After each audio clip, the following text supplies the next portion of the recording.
নমস্কাৰ বন্ধু বান্ধৱীসকল, পোনপ্ৰথমে আপোনালোক সকলোকে নতুন বছৰৰ শুভেচ্ছা জনালোঁ।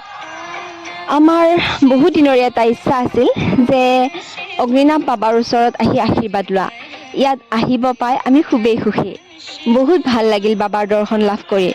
ইয়াত বহুত মানুহৰ ভিৰ, সেয়েহে পাৰিলে আপোনালোকে অলপ সোনকালে ৰাতিপুৱাতে আহিব।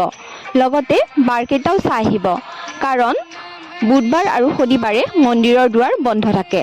নহ'লে ইমান দূৰৰ পৰা গৈ উভতিবলগীয়া হ'লে নিশ্চয় দুখ লাগিব। শেষত তেওঁৰ আশীষ বিচাৰিছোঁ আৰু আপোনালোকেও আহিব আৰু আপোনালোকৰো মনৰ আশাবোৰ বাবাই পূৰণ কৰক, তাকে আশা কৰিছোঁ। হৰ হৰ মহাদেৱ, জয় অগ্নিনাভ বাবা। যদিহে ভিডিঅ'টো চাই আপোনালোকৰ ভাল লাগিছে, তেতিয়াহ'লে লাইক, কমেণ্ট আৰু চেনেলটো ছাবস্ক্ৰাইব কৰিবলৈ নাপাহৰিব। ধন্যবাদ।